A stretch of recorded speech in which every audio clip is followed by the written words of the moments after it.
What's up, guys? Welcome back. Happy Monday. Welcome back. Dr. Jaws here.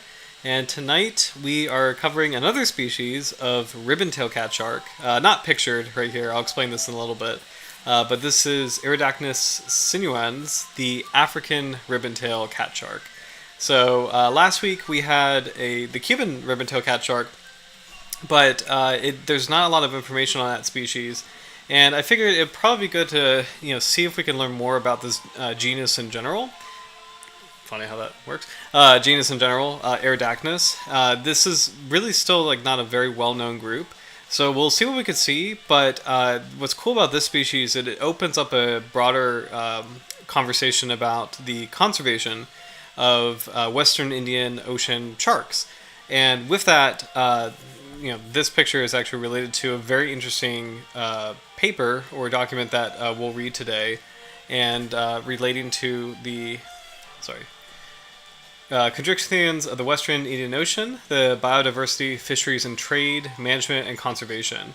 So I'm excited to kind of dive into this because it really goes into sort of the fundamentals of shark conservation, and then gets a little bit more complex, and then gets a little bit more nuance in terms of the ecosystem where the African Ribbontail Catshark lives, which is in the Western Indian Ocean.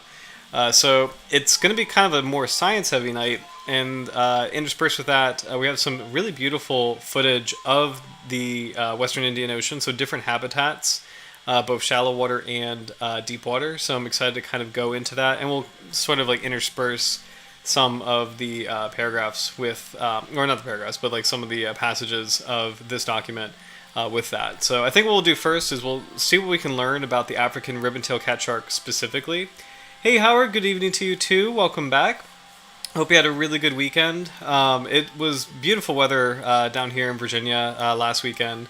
And also, I'm excited to share that I'm starting to plan a new dive for the Mid-Atlantic at probably in a couple months, but I started kind of doing some plans this weekend. The water's still a little bit too cold, but I started to kind of get some preliminary plans going. But hope you had a really good weekend. Like I said, the weather is warming up. We're starting to see more reptiles down here. I actually saw a fence lizard the other day. Let me do a little shout out to this. These are really cool little guys that I feel like they're not as well known as the skinks that we have down here, but fence lizards are kind of fun because they're sort of rare in Virginia, but bumped into one the other day, which I was very happy about. So, but anyway, hope you had a good weekend, and I think without further ado, we'll learn about the species first, and then dive into the general conversation on the conservation of Western Indian Ocean sharks. So. By the way, the species in this photo, this is a black-tip reef shark. So this is Carcharinus melanopterus. There we go. Carcharinus melanopterus is a black-tip reef shark. So very, very iconic Indo-Pacific species. So very fitting for the cover of this document. But African Ribbontail Catshark, so this is Eridacnis sinuans. So similar to last week's species, where it has a pretty underdeveloped lower caudal fin, two equally sized dorsal fins, a very elongated tail where the upper caudal fin is fairly long, but because of the undeveloped lower caudal fin, it looks like a ribbon tail. Kind of almost looks like a sea snake's paddle, if you will. Proportionally, the eyes are very large relative to the head and the rest of the body. Two dorsal fins of equal size implies that it might be a bit of a slower swimmer, and the weakly developed caudal fin also implies that this is a shark that probably spends a lot of time on the bottom. Fairly large pectoral fins, moderately sized pelvic fins, and moderately sized anal fin too. Pelvic fin and anal fin are both similarly sized. Moderately sized mouth, very small gill slits, and I'm not sure how accurate this illustration may be, but it kind of looks like that there's sort of like a narrow area between the head and the trunk, but I don't know how accurate this looks like an FAO illustration, so not sure how 100% accurate this may be. The most distinctive feature about this species is that it has stripes on its tail. So this is kind of a unique feature distinguishing it from other ribbon-tailed cat sharks. I think we have a comparative diagram here too. So this may not include the coloration, but and we saw this document last week, but it does have 3 species of ribbon-tailed cat shark, including last week's figure B, which is the Cuban ribbon-tailed cat shark. The African Ribbontail Catshark is figure C, so it's the one on the bottom down here. So it's going to be kind of cool to compare the 2 species. So overall, very similar in appearance. It looks like the Cuban Ribbontail Catshark has a slightly larger lower caudal fin. The African Ribbontail Catshark really is much smaller. It has more of a concave indent on the second dorsal fin. And then overall, it has kind of like a smoother, sleeker appearance with a little bit more of a pointed snout and a little bit more of an arch to its back than the Cuban ribbon-tailed catshark. The teeth are very interesting, where they are small, but the upper teeth are pretty equidistantly triangular. This tooth up right here with the multiple cusplets is pretty interesting.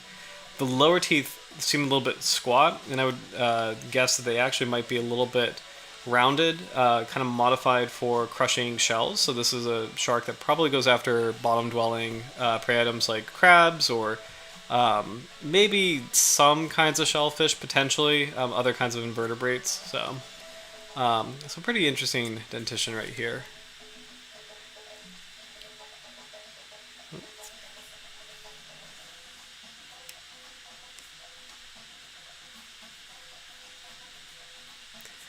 Here's an actual photo of this species. I don't think we even saw photos last week of the other ribbon-tailed catshark, so this is actually really cool to see something this week.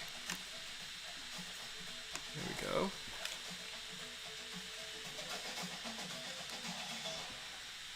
So some of this might be preservation, but the head is actually kind of on the larger side. This is very interesting. I'm trying to get a good view, so, oops. Hold on. There we go.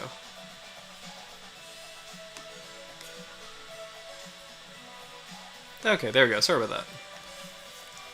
So head is on the larger side. What's kind of cool with this specimen, you could actually see sort of the chondrocranium, where you can kind of see this solid piece right here, and how the gills are kind of like independently attached to this central portion here. Up here, you can kind of see how the eyes are attached to the interior part of the chondrocranium, and then again the gills are each one is independently kind of branching off of this central piece.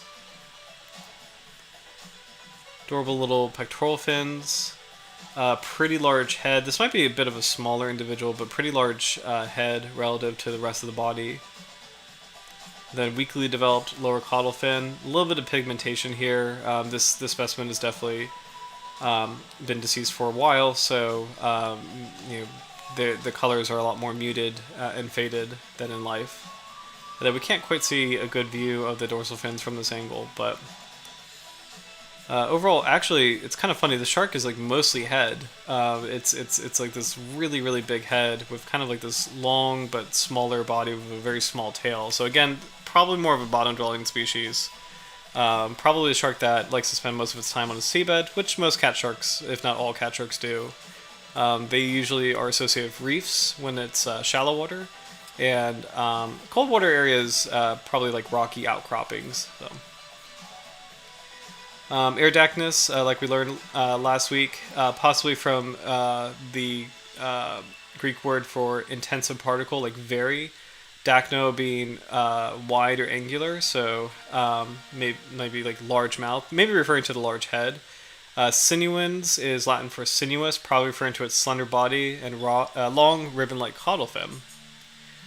Like its cousin, this is a deep water kind of cat shark. So this is a shark that lives in 180 to 480 meters, so bathydemersal. So this is a lower sunlit zone, twilight, mostly twilight zone kind of species. So as far as habitats of the shark can be found, this is probably the most accurate. So deep water areas of the Western Indian Ocean. So I pulled up like 3 habitats for footage that we can look at tonight because I think this is going to be a more science-heavy night. So I want to have some kind of video to make it a little bit more entertaining. But as far as where you can find the shark, it's probably closer to this kind of environment. Although, if this is recording depth, this actually might be a little bit too deep. This is probably actually too deep. This is getting deeper into the midnight zone. But still, some deep water species in the midnight zone, they can have similar characteristics of twilight zone species in the sense that they both are very far removed from light. So. And also, it's kind of cool to see that this particular location is somewhere in the Western Indian Ocean, so it's the same basin. I mean, it's a huge area. Also, look at this deep water jellyfish. I've never seen like a pigmented jellyfish. It's so cool, like a deep water pigmented jellyfish. So this is kind of like an oozy abyssal plain. You have a deep water spider crab here, moving very slowly. You can actually see a little bit of marine snow. You've got a sea urchin here. Some of these individual or animals look pretty large, actually.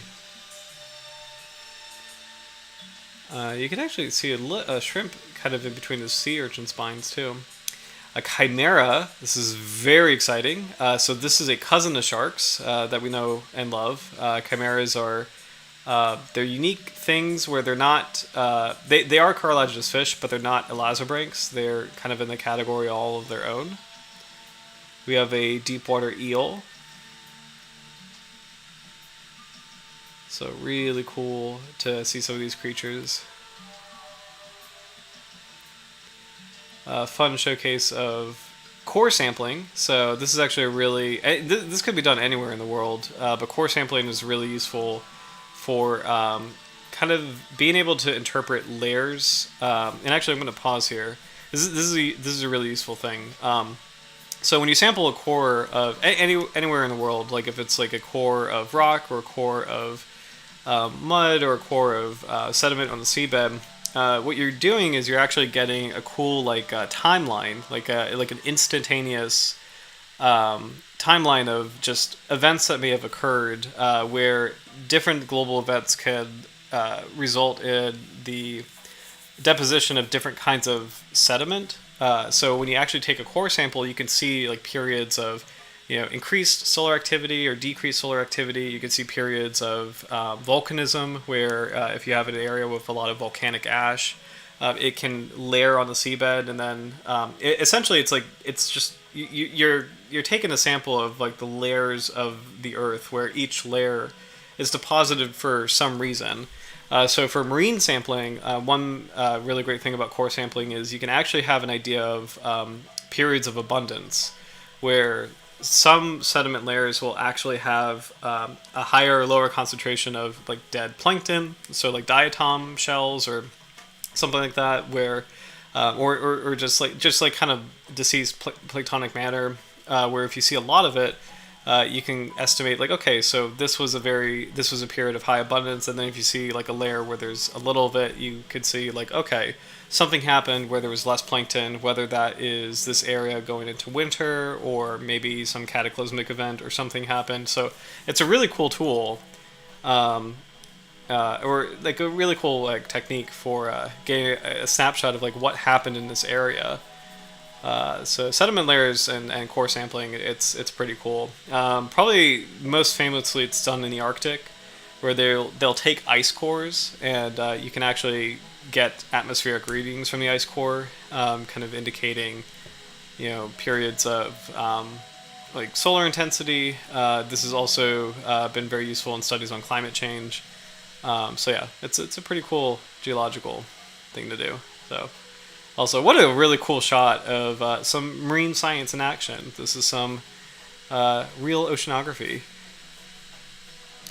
Beta time-lapse camera with an eel coming after a bait trap. So it's kind of cool to see a deep water version of a BRUVS, a beta remote underwater video survey.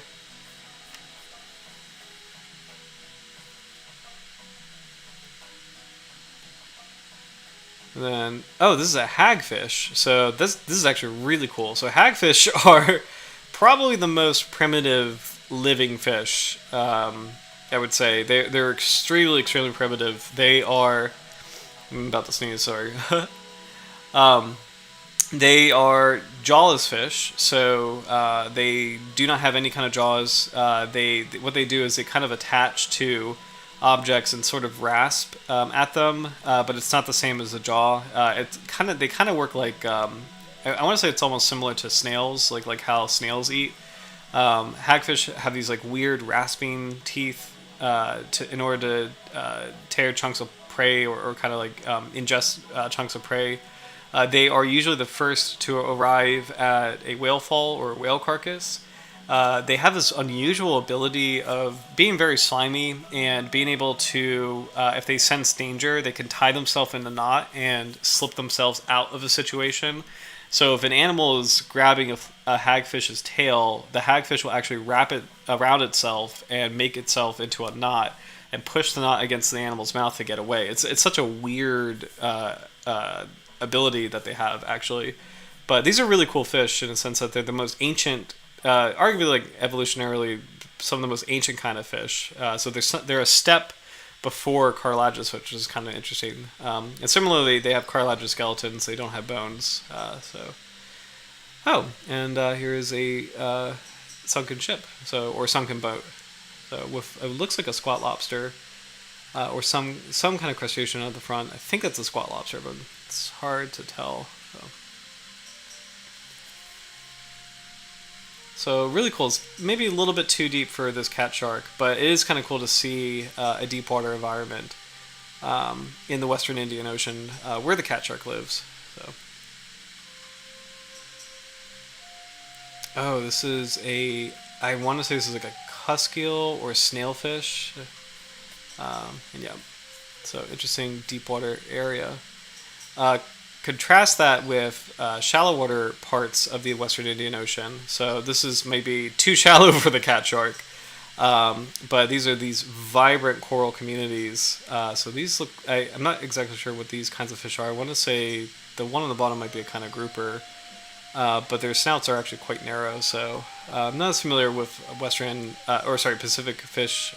There's a cleaner wrasse though, so really cool to see a cleaner wrasse going after the parasites on this fish. And this fish is actually opening its mouth to receive the cleaner wrasse, so it's an invitation and a signal for the cleaner wrasse to clean its gill arches, clean its skin. And it's really cool to see it drifting back and forth with the currents.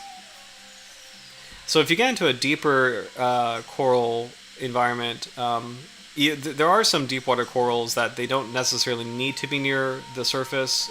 They're a rare group, but they would occupy kind of where the cat shark would live, which is around that 180 to 200 meter mark.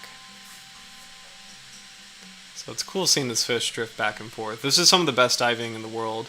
Beautiful green sea turtle.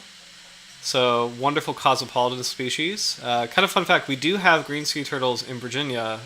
They are very, very rare here.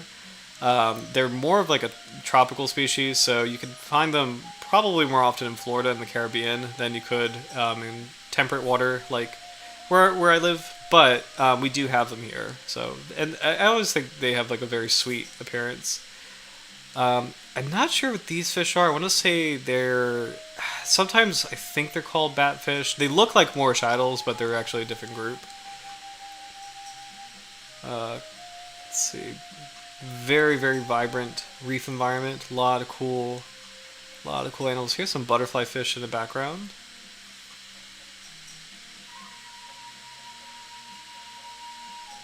Lionfish, so infamous invasive species when it comes to the Atlantic. Oh, and a shark.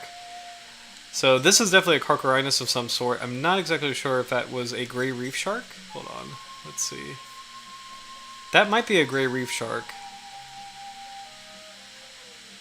So these sharks do go into slightly deeper environments too, and these would actually probably be predators of the African Ribbontail Catshark. If they go into deeper water. I'm pretty sure that's a gray reef shark, but the black caudal fin, I think, is part of their identifier, but I'll have to double check. some mackerel right here. Lot of activity with clownfish near an anemone. Beautiful angelfish right there. A raccoon butterfly fish, so fun species. Very popular on dives. Very, very beautiful. I personally love butterfly fish. They rarely come up here in the summer, but they're definitely a staple of coral reef environments. Blue tangs, so famously Dory from Finding Nemo. We see some there. And then a different kind of clownfish. I forget what species that is, but there's actually multiple kinds of clownfish in the world. And then I want to say that's an emperor angelfish, but I'm not 100% sure. So, but just bustling environment. Oh, it looks like a scorpionfish hiding in that sponge.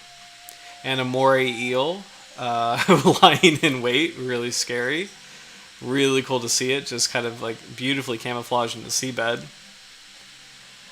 So again, there's places in the Western Indian Ocean that just have these beautiful triggerfish or durgeon, beautiful diving, really gorgeous coral reef environments and shallow water environments. So, oh my gosh. So a nice little showcase of, it's cool to see like a deep water environment, or a shallow water environment and a deep water environment kind of in this part of the world. So,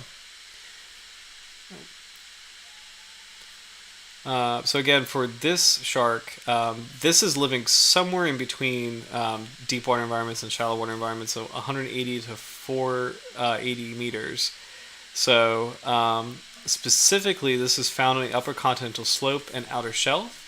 Feeds on small bony fishes, crustaceans, and cephalopods. So probably, again, sticking to the bottom. Ovoviviparous, with 2 young in a litter. Geographic or bathymetric segregation of populations by sex probably occurs, as most specimens taken off Natal were male. Interesting. So it's it's interesting to see sexual segregation with this kind of shark species. That is something that does happen with a lot of different sharks, but it's kind of cool to see it with a cat shark, since their ranges, since they're not really like active swimmers, their ranges are a little bit smaller. It's also kind of cool to see the species off of Natal. So Natal is a very famous shark location. And particularly bull sharks. That's a pretty famous area with bull sharks. So let's see if we can learn anything from shark references on this species. So only English name is the African Ribbontail Catshark. Specifically lives in southeastern Africa, and then with a population off of Middle East up here. So far western Indian Ocean region. And then same note, geographic or bathymetric segregation of populations by sex probably occurs, as most specimens taken off Natal were male.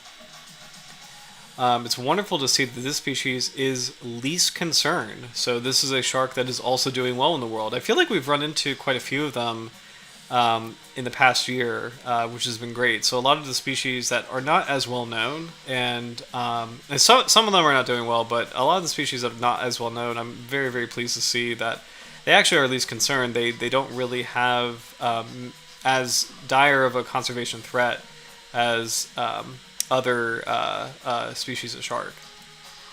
So IUCN is saying specifically this shark lives between Kenya and South Africa. So it's excluding, looks like it's excluding this area kind of off of the Arabian Peninsula. So this might be redescribed as another species.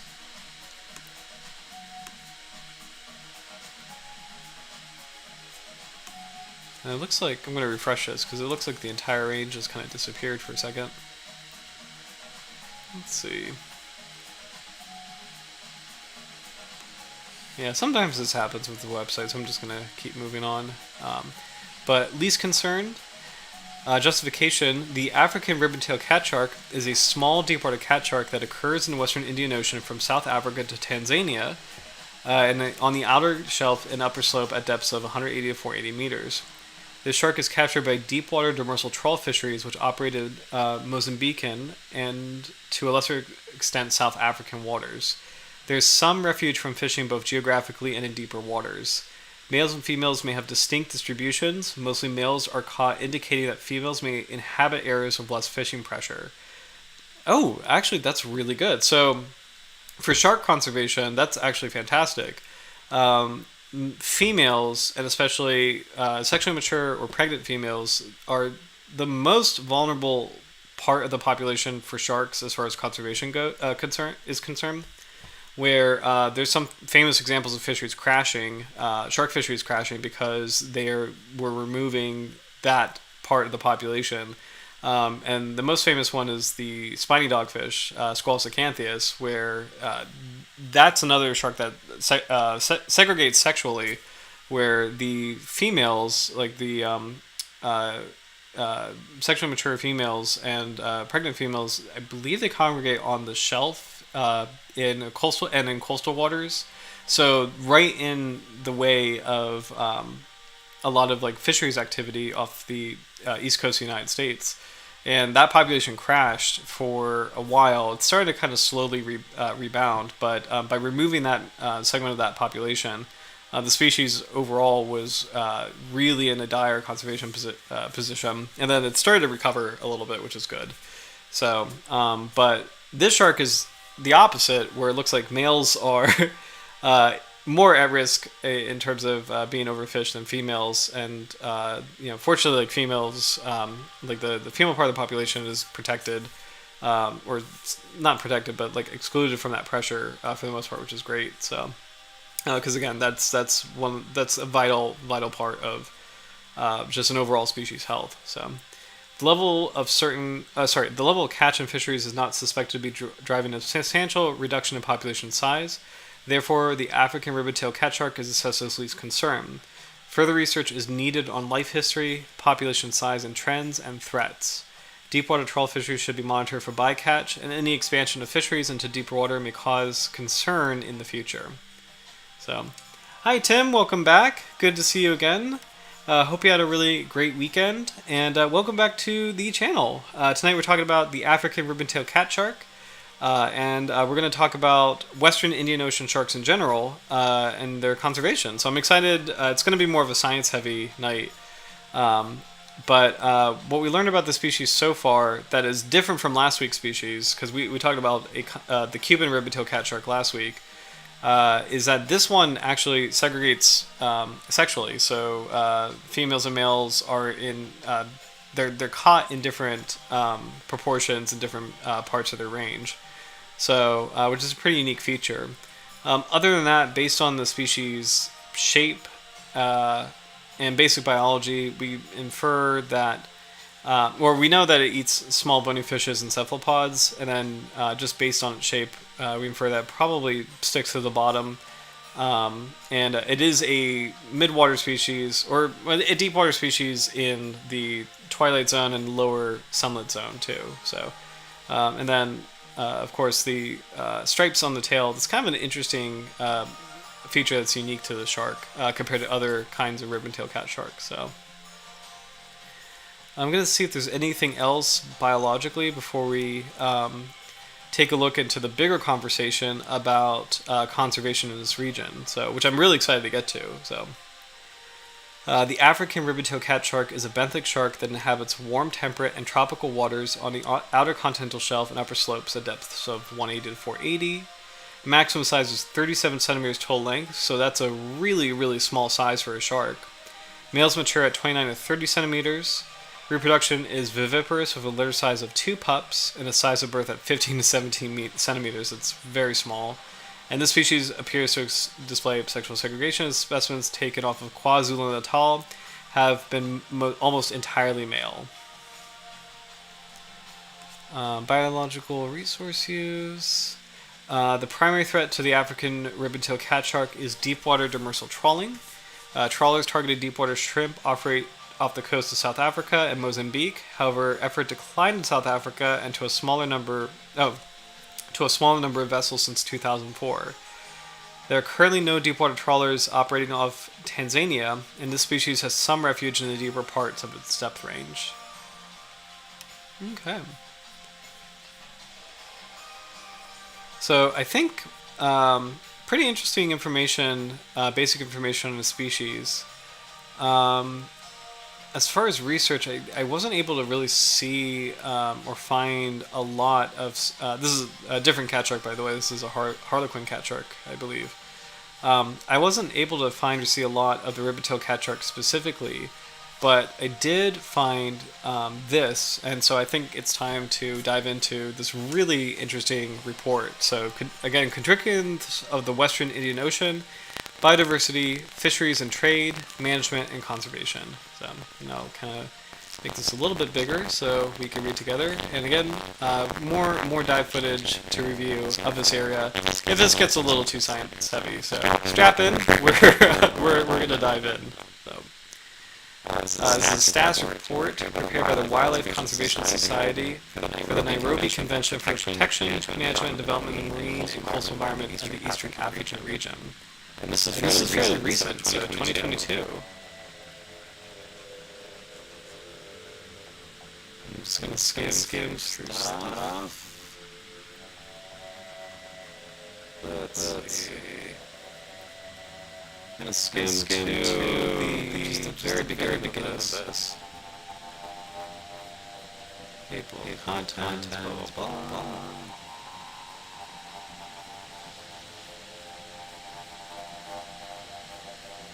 Okay. So I won't read everything verbatim, but we'll kind of take a look at each section and see if there's anything interesting in each one. So, introduction. Chondrichthyans in the global context.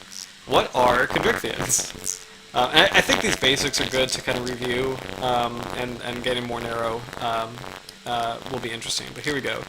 Chondrichthyes, or chondrichthyans, is a term referring to sharks, rays, and their relatives. Species that are characterized by a skeleton made of cartilage as opposed to a skeleton of bone, as in teleost fishes or finfish, such as tunas and groupers. The biological diversity of the Chondrichthyes group, comprising approximately 1,280 species globally, so 1,280 species globally, is reflected too in the diversity of habitats and used in ecosystem functions provided by this group. So, comment on this, chondrichthyans include like chimeras, so sharks, rays, and chimeras.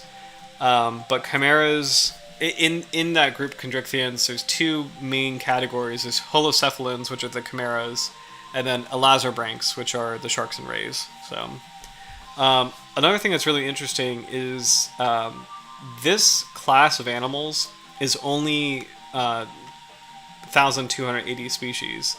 When you compare to bony fish are like 30,000 species. I might be underestimating that, but bony fish outnumber sharks and rays and chimeras enormously. Same with mammals and birds and reptiles. There's so many more of these kinds of animals versus sharks, rays, and chimeras. So this is for an entire class of animals, this is actually a pretty modestly sized group. So it kind of makes them even that more unique and a little bit more precious as far as conservation goes. Ecological role of chondrichthyans. Chondrichthyan species form important components of marine ecosystems, acting as apex and mesopredators as well as prey for larger species.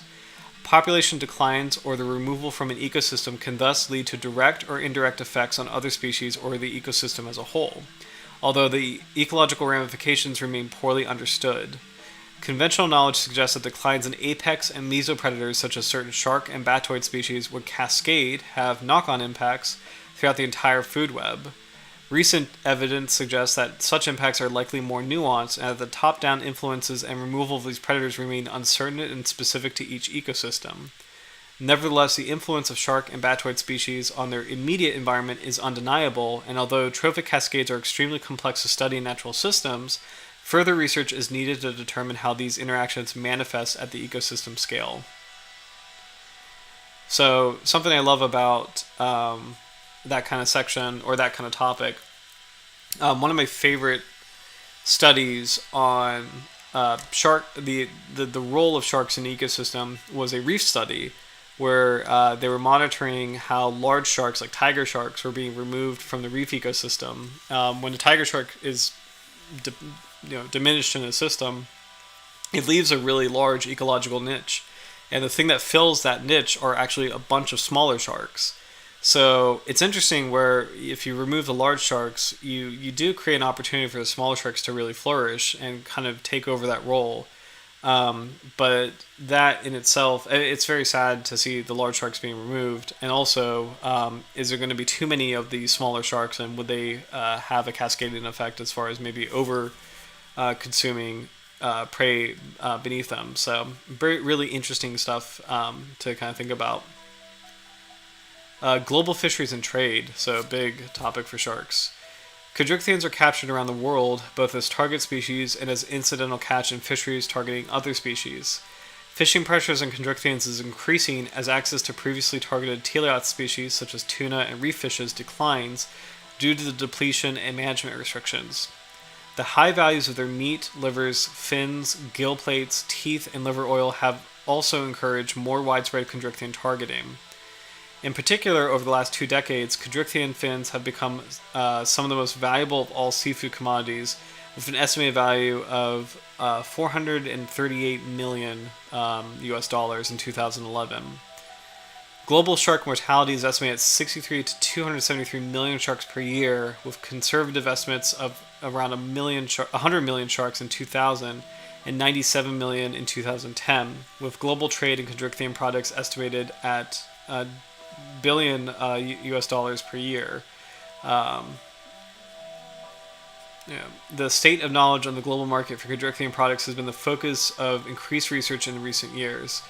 Species-specific genetic testing of 4,800 fin samples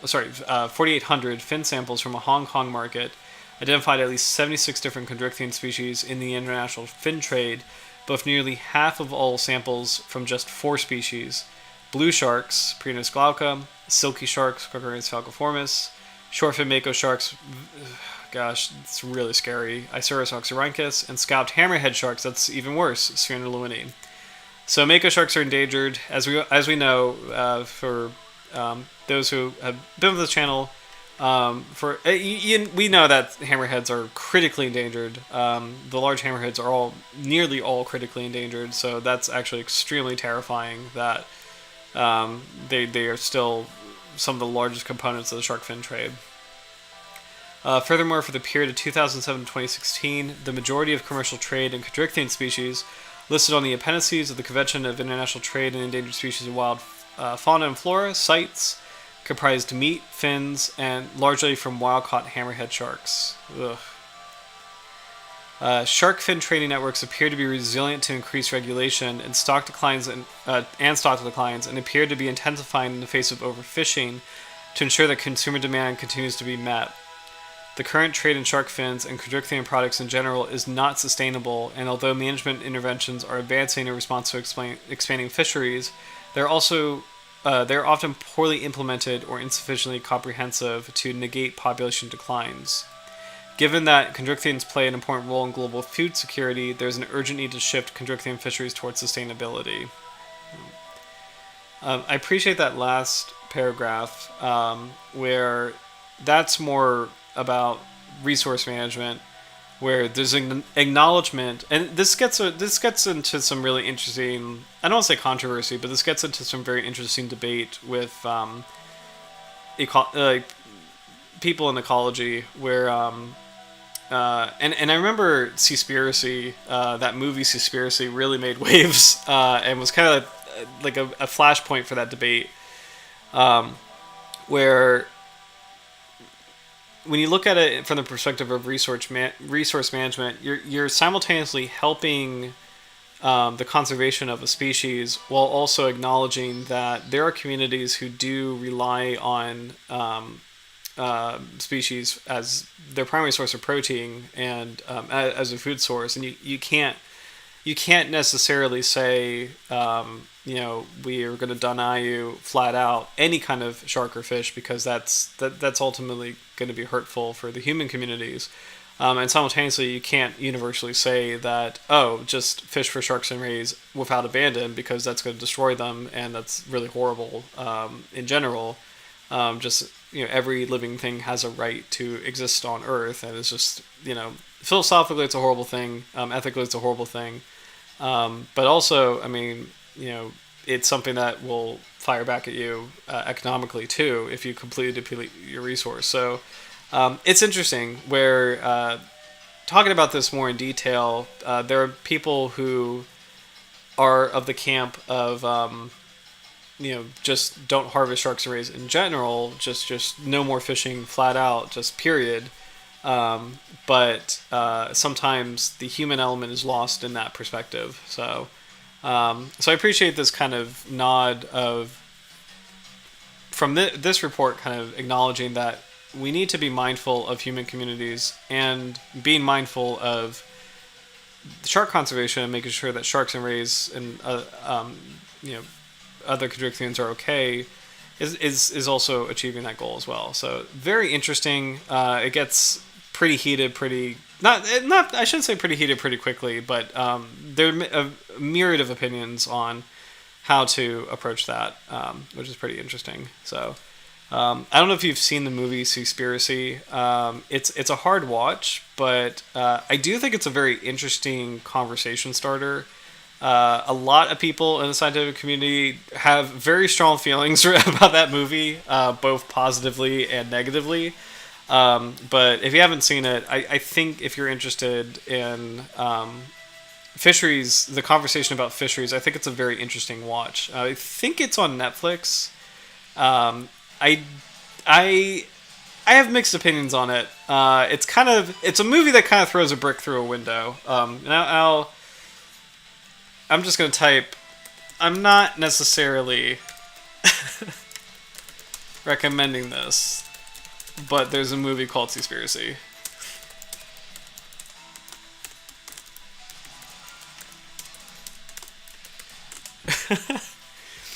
It's an interesting film regarding fisheries management and fisheries conservation. So take it as you will. So global threats and issues. Although Chondrichthyans face threats from climate change, ocean acidification, pollution, and habitat loss and degradation, fisheries, legal and illegal, are by far the greatest threat faced by Chondrichthyans globally. And just to underscore this, for sharks in the United States, bycatch in particular is the big thing. Where it's by far not the only thing that's hurting them, but bycatch for fisheries that are trying to go after swordfish and tuna, or I mean like bottom trawling, shrimps, really any kind of fishery. Unfortunately, you snag a shark, especially for the longline fisheries like for tuna and swordfish. You unfortunately hook a lot of sharks, and it's the biggest thing that's like hurting them right now in the United States. So like an ultimate sort of stance on trying to address that is reducing or eliminating your consumption of fish that are, and this gets also tricky too, but like wild caught fish from our coastal waters, it gets really, really, understandably this gets into some enormous debates, but really the biggest thing that's hurting sharks is bycatch in the United States. And if you want to directly address that, just think about like when you go shopping for seafood, like where it's sourced and where it comes from. And actually, there's a very helpful guide on that. Seafood Watch. I'm gonna put this in the chat because I actually personally enjoy this a lot, and I've actually used this a couple times to verify. Let's see. Let me make sure this is the right one. I don't know if this is the right one. Hold on. This is it. Yeah. I actually use this making informed decisions on food that I eat. Here we go. View the popular seafood guide.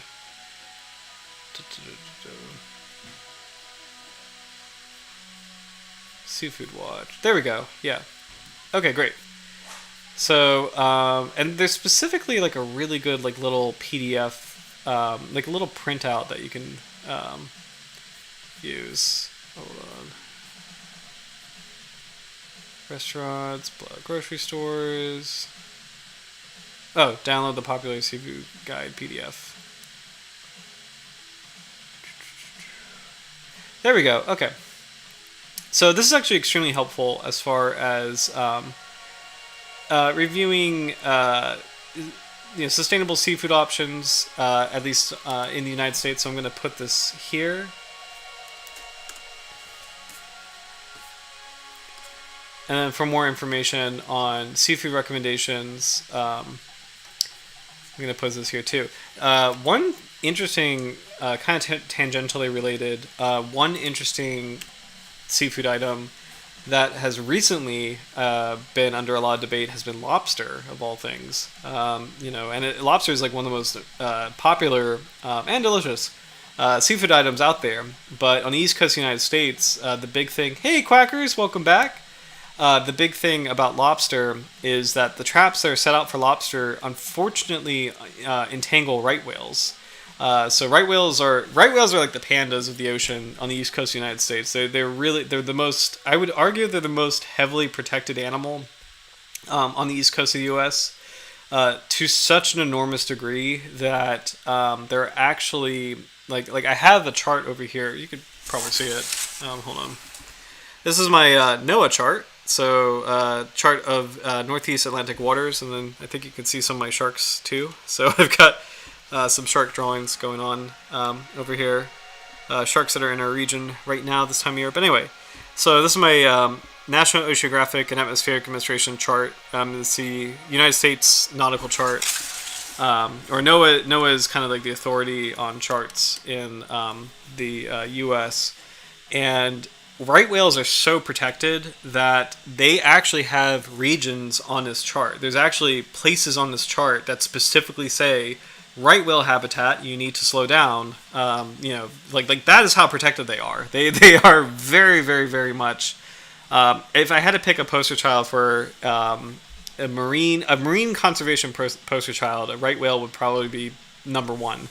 As far as the East Coast of the United States, it's heavily protected, and lobsters are related to that in the sense that the traps that are set out for lobsters, unfortunately, they entangle right whales, and so that's been a big debate, and it's starting to get more and more attention, which is kind of interesting because I don't think that was as prominently known back in the 90s and the mid 2000s, maybe the early 10s, and now it's really starting to get thrust more into the forefront, which is kind of interesting. So anyway, that was a long tangent. I hope you enjoy the Seafood Watch links because they're actually really useful for making sustainable seafood choices and kind of reviewing the different options that we have. And it's kind of interesting to see that some wild-caught seafood is actually rather sustainably managed, some is not. Most is not, really. Some farmed seafood is actually okay to eat. Some really isn't. Some, like especially shrimps. Farmed shrimps, depending on where you are in the world, can be terrible. So, oh my gosh, Quackers, yes. Have you been keeping up with NASA's Artemis mission? Oh my gosh, that has been the coolest thing. So my wife and I, we missed the actual live launch. But the day of, we rewound it, and we watched, I think, about 3 hours prior to get some cool science facts, and then we watched the actual launch. We were so excited about that, and then we watched a little bit of kind of like the briefings and sort of the reporting thereafter. But it's honestly been such an inspiring thing to see, and we were so excited to watch it, and go NASA for making it. It's on YouTube, and I really appreciate that NASA has made it accessible to everybody who could just whoever has an internet connection who can just hop onto YouTube. It's so cool to see something so powerful just available for everybody, and that's one of the we talk about often on this channel the pros and cons of social media and the pros and cons of YouTube and the pros and cons of some of our connectivity today, but this is a really great pro, to be able to see like a moon mission in our lifetimes and just to get a live feed, and it's so cool to see the data too. So and my wife was cracking me up because she rightfully pointed out, she was like, oh yeah, look at the curvature of the Earth, it's round. As a nice little jab to the flat Earth nonsense. So it made me smile. So, but And Crackers watched the launch. It was shaking with excitement. Oh, that's so cool. Shaking with excitement and tearing up. So cool. Yeah, it's been really amazing. So go Artemis. Go Artemis. I think are they coming? I think they're coming back soon, right? If I'm not mistaken. So yeah, I guess.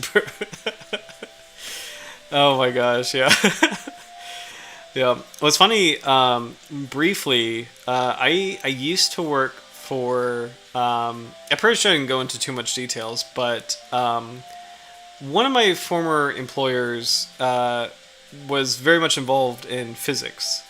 And one thing that he was involved with was the trajectory of communication, like signals and beams and such.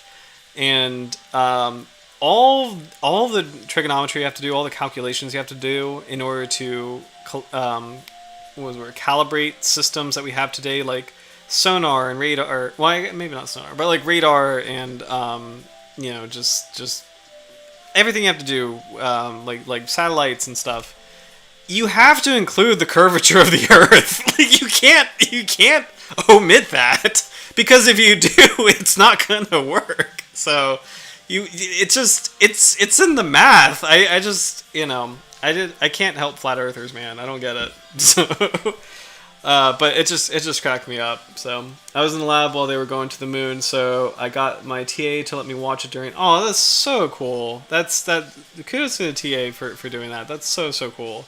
Because it's one of those like once in a lifetime moments. It's such an important thing to just see like science in action. It's just so cool. So, but getting back to, I'm gonna hop back to global threats and issues for sharks. So I'm glad we took a tangent for Seafood Watch and for Artemis. Artemis is fantastic. So we were talking about overfishing being the big thing, hence the Seafood Watch tangent.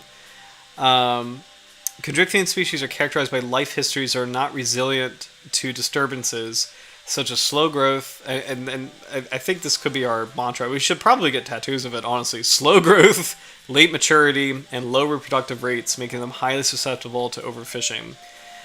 Global fishing pressure is estimated to have increased 18-fold over the 5 decades since 1970, and has led to major population declines of reef-associated shark species and an estimated 71% decline in abundance of oceanic shark and batoid populations globally. So really horrifying, and just that is such a devastating statistic. So I just want to shout out again to the African Ribbontail Catshark. It's doing okay. It's least concerned. It's okay. So it's great to see another shark that's least concerned. But this is such a devastating statistic, especially when you consider technological development, where fishing has become a lot more destructive, and part of that has been some of the advancements that we've had, specifically, motors, like boat motors. So historically, fishing was done with wind power boats. But now that we've transitioned to motor power boats, gasoline power boats, that kind of fuel, boats that can go longer and farther out, and without, it doesn't matter. It does matter what the weather is, but there's not as much dependence on the wind or anything. You could just kind of cut through with a motorboat. That has really had a huge impact, where it's provided a lot more accessibility to fishermen, but with that has, it's contributed to this problem. Also, fishing boats have gotten larger, and their nets have gotten deeper. Yeah, they're able to access deeper parts of the ocean that haven't been accessed previously. So a lot of this enormous fishing impact is recent. It really is new. Like, it's never been seen before in the world. And then a very important concept related to this that's terrifying is, I'm sure you've heard of it, but the shifting baseline, where the world that we're living in today is, very, very starkly different from the world 50 years ago as far as marine population or any kind of wildlife population or animal population. But because generations are perceiving it slowly, where it's like these changes are getting, they're incremental changes.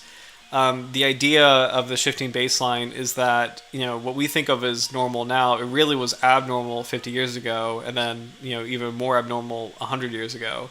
What I appreciate though is I think with a lot of the accessibility in education that we have now, in terms of like visualizing shifting baselines, and one example I can think of is Google Earth has a really cool time-lapse example, or a time-lapse feature where you can actually see satellite images from 1980 and you can push play and see how areas have changed in the past decades.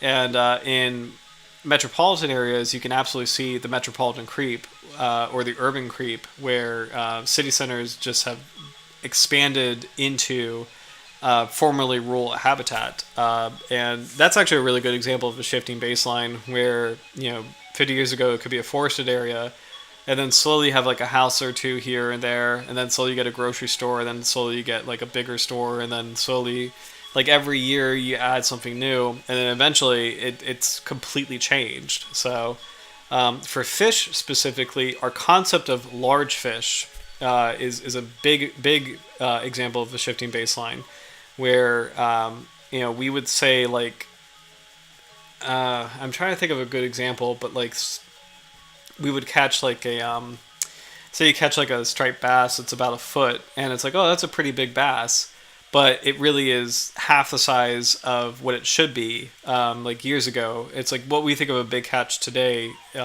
is tiny compared to a big catch from years ago. You'll see photos of like enormous fish and sharks.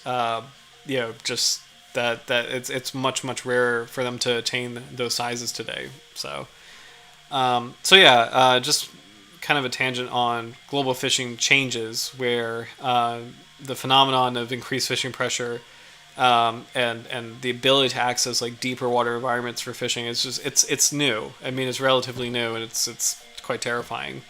And I know the sentence literally says, however, this is not a new threat. I mean, the severity is new. I mean, like the intensity of it is new. So the high levels of Conroe-Nicholls catch and the resulting impacts of their populations were identified as major cause for concern more than 3 decades ago. This led the United Nations Food and Agriculture Organization, FAO, to develop an international plan of action for the conservation and management of sharks in 1999, which too highlighted overfishing of Conroe-Nicholls as a major threat. In addition to limited knowledge relating to species identification, poor recording of fishing effort, a paucity of information regarding Conroe-Nicholls biology, and the lack of species-specific catch, landing, and trade data. Accurate identification of Conroe-Nicholls to species level is challenging, particularly when they are processed at sea, removal of fins, heads, and other parts. There's also limited catch and effort data for Conroe-Nicholls species in many fisheries, which combined with poor species level identification results in inadequate information to conduct reliable fishery stock assessments for most Conroe-Nicholls species. Additional issues include taxonomic uncertainty for some species, especially batoids, so especially the rays, which complicates management. A dearth of knowledge regarding species-specific areas critical for Conroe-Nicholls, such as mating, aggregation, nursery, and parturition areas. Lack of coordination among governments to manage transboundary stocks. This is a really big issue, by the way. I'll talk about it in a second. And poor management of enforcement of existing measures, which is further complicated in areas beyond national jurisdiction. So, this is a really, really big problem. The lack of coordination among governments to manage transboundary stocks. Because most sharks are highly migratory. Most sharks are able to, or exist in multiple ecoregions and are able to move between ecoregions. And maybe I should amend that. Most large sharks are migratory. So you think of like the big charismatic species like the hammerheads and the white sharks and the tiger sharks and the bull sharks. All of these animals, like they occupy multiple countries. They can't stay in one area. So you have country A, protecting them, but then they cross the border in country B and they're at risk, which is, scary. So one thing that's kind of interesting, like this is a poor example because it's just a poor example, but I'm going to just kind of say it anyway because we were talking about right whales earlier. United States and Canada have different rules about right whales, and in a weird way, this kind of is a example of transboundary differences in management. So right whales in the United States, you have very specific boat rules where you cannot go up to them. You cannot have. I think it's within 10 miles. I want to say, or not 10 miles. Sorry, not 10 miles. It's within. Actually, let's find out. American right whale rules. Let's see. There we go. Reducing vessel strikes North Atlantic right whales. Okay.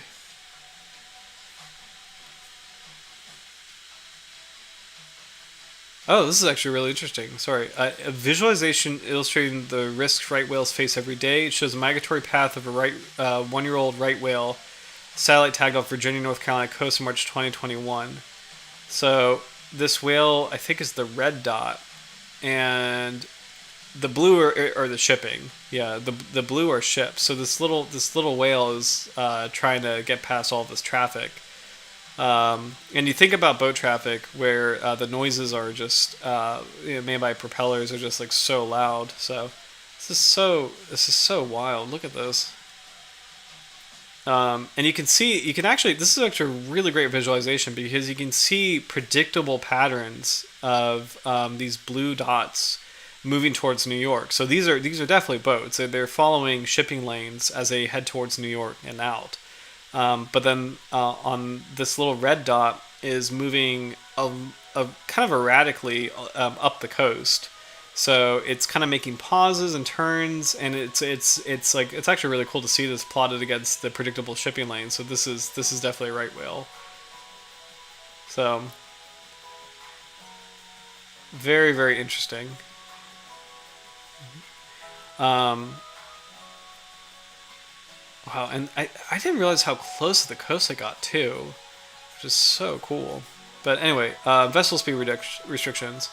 Most vessels 65 feet or longer must travel at 10 knots or less in certain locations.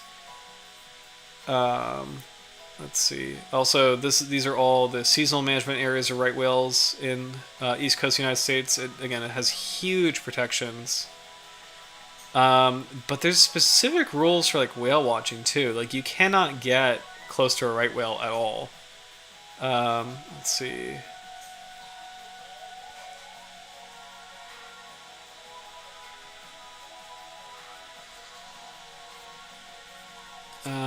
Let's see. I know. There's. I'll get out of this in a second, but like I know there's like specific rules. But anyway, in the United States, you are not allowed to get near a right whale. You cannot. There we go. All vessels must stay at least 500 yards away from right whales and a 10-knot voluntary speed reduction. So yeah, you cannot get close to them. But once you cross the boundary into Canada, and I love Canada, I completely love Canada. But once you get across the boundary, the rules are different, and you can, I believe, Canadians can come close to right whales. I think you can actually get close to them on whale watches. So let's see, Canadian rules on right whales. The reason I know this, I used to have a friend who like loved right whales, and she visited Canada briefly, and like she's used to the American rules where you cannot get close to them, but in Canada she was able to kind of get a bit closer to them. But Canadian rules on right whales, because I believe there's like whale watches and I think there's like whale watches that can actually get pretty close to them. So let's see if that's changed. But hold on. Oh, these are actually pretty good rules. Prohibition area if a right whale is acoustically detected.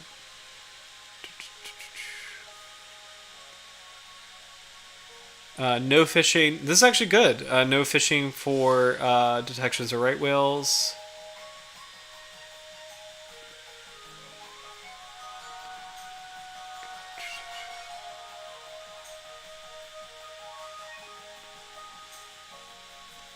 Okay, let me Google this. I'm very... Okay, same speed restriction, so maybe the rules changed. Oh, here we go. You got the Gulf of St. Lawrence.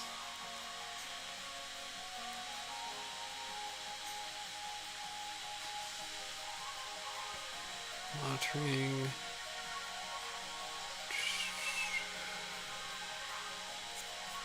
Let's see. Can you approach a right? Okay, can you approach a right whale?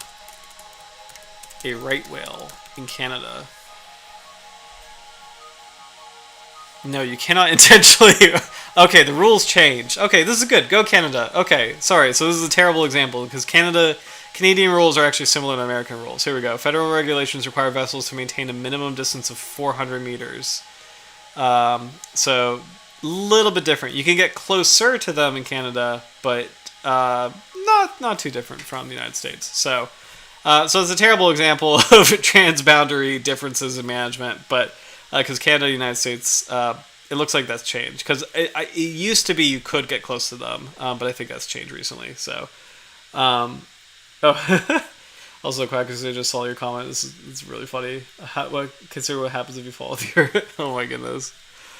But anyway, so I'll have to find a shark example of this because like I'm trying to think. Actually, a good shark example would be Australia, and then I think actually that might not be a good one either because Indonesia, depending on where you are, can have good shark.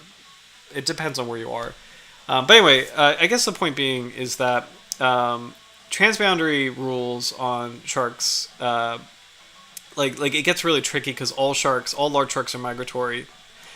So if you implement good practices in one country, but not as good practices in another country, the shark is at risk of suffering from that in the other country. So, but anyway, shout out to Canada about right whales. Appreciate that the regulations are now similar. So that's a good example of transboundary coordination and cooperation. So. A lesser threat facing Chondrichthyans is targeted culling to reduce shark-human interactions. Although shark-human interactions are rare, globally there was an average of 80 shark-human interactions per year in a period of 2010 to 2019, of which 6.8% were fatal, so that's puny compared to, think about like mosquito deaths, dog bites, alligator bites, like just this is just so small. They can have substantial social, economic, and ecological consequences, particularly in areas of high incidence of attacks on humans.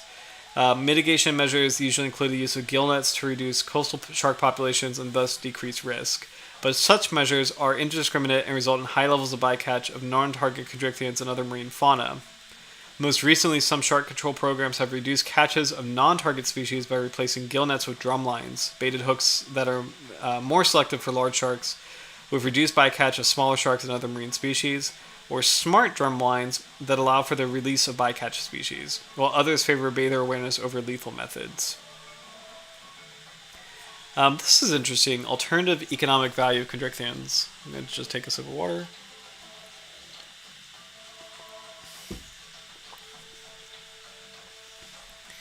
Beyond the direct extractive value of chondrichthyans, they also generate economic value through their role in nature-based tourism and recreation, which can improve perceptions towards sharks and facilitate their conservation. Economic benefits of the shark watching industry have been demonstrated at local and global scales, particularly for great white sharks, Crocodon calcareus, basking sharks, Sinuans maximus, and whale sharks, Rhynchodon typus. Ironically, well, maybe not ironically, the three largest species. The value of the shark diving industry to the economy of Palau was valued at $18 million per year, while the total annual revenue of the shark feeding activity in French Polynesia was estimated at nearly 5.4 million, with the 13 sickle-fin lemon sharks, Negaprion acutidens, was often observed at the site having an average contribution of around 316,000 each, which is amazing. So a live shark is worth so much more than a dead shark, just like bar none. In the Bahamas, where the longline fishing was prohibited in 1993 and a shark sanctuary was established in 2011, shark diving generates 113.8 million US dollars annually. Cisneros Montemayor et al. Estimated that around 590,000 shark watchers spend $314 million per year globally, directly supporting 10,000 jobs. These authors predicted the number of shark watchers could more than double by 2033, generating 780 million US dollars in tourist expenditure around the world. Indeed, just whale shark tourism, which currently occurs at 35 sites globally, attracts approximately 980,000 individuals yearly and generated roughly 139 million US dollars in 2019. There are also numerous shark watching operations across the western Indian Ocean, which is the region where our African Ribbontail Catshark lives. In East Africa, 7.5 million was spent in 2011 by 3,000 shark watchers, employing 331 people. In South Africa, a survey of divers at a Leewall shoal indicate that the direct value of tiger sharks, Gallopseudo cuvier, to the diving industry in that area is approximately 924,000 US dollars. Annual shark watching expenditure in South Africa was around 6 million, compared with a $478,000 landed value, while in the 2011 annual shark watching expenditure in Seychelles was 3.4 million compared with 14,000 landed value. So again, living sharks are far more valuable than dead sharks. In a localized study of the economic benefits of manta ray mobile species tourism in Mozambique, manta-focused tours generate approximately 11 million annually in direct revenue to dive operators, and in Inhambane province, with an estimated direct economic impact, including associated tourism expenditures of 34 million annually. These authors estimated that between 16 million and 26 million would be lost to the region each year in the absence of manta ray tourism. In Nosy Be, Madagascar, tourist questionnaires and a survey of whale shark tour operators indicated that the 3-month whale shark season in 2019 generated 1.5 million US dollars for the local economy. There is thus a strong incentive to promote shark and batoid ecotourism where possible. All right. So, great general overview of sharks and their conservation plight overall. So, we'll take a moment to learn more about chondrichthyans in the western Indian Ocean. So we'll take a little pause before we dive into that, just to kind of again reestablish the western Indian Ocean, the ecosystem here. So we'll take a look beneath the waves, and this is South Africa. So, and this looks like the, I want to say this is probably the northern part of South Africa, because it does look a little bit more tropical. So this is like a sandy plain. A couple really pretty. Yeah, these look like warm water fish. So I'm not sure what species these are though. It looks like there's a couple corals here. Nice sea turtle. Let's see what this is. It's kind of hard to tell from a distance. It could have been a green. It might have been a loggerhead. Beautiful ray right here.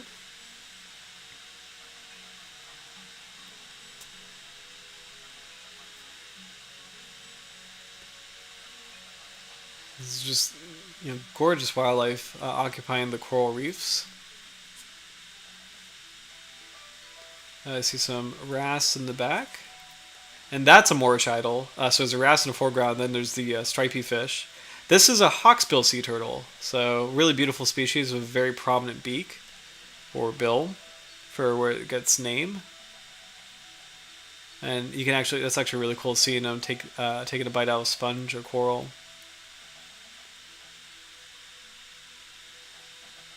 Some butterfly fish. Grouper right there. So this is also too shallow for the African Ribbontail Catshark, but again, it's kind of cool to see the scenery for other shark species in the western Indian Ocean. These look like Sergeant Majors, these stripy fish. These guys are pretty tough. There's a beautiful parrotfish right there. Very elegant. I want to say these are sweet lips, but I'm not 100% sure what species of fish these are. These beautiful yellow schooling fish. Also, a weird fish name, Sweet Lips. There's that one episode where we were talking about weird, bizarre fish names. So, but that is one of them.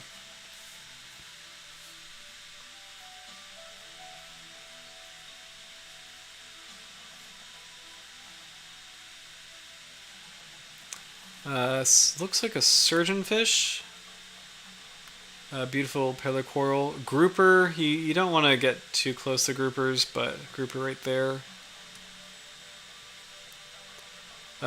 There's a grouper of the Caribbean called the Goliath grouper. Oh, beautiful surgeonfish. Or these might be tangs actually. Like, gorgeous shot of a Moorish idol. Such an iconic species. But anyway, there's a Caribbean grouper called the Goliath grouper, which can be large enough to take a nasty bite. Some clownfish here. So iconic Pacific animals. This is a green sea turtle again, so this is a different kind of sea turtle. Just chilling out on the seabed.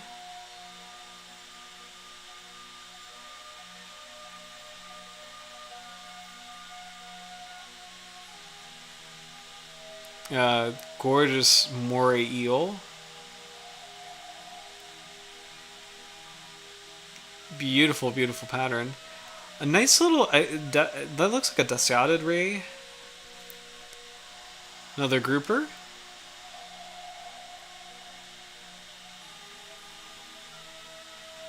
Lionfish, so native to the Pacific, invasive of the Caribbean and east coast of the U.S.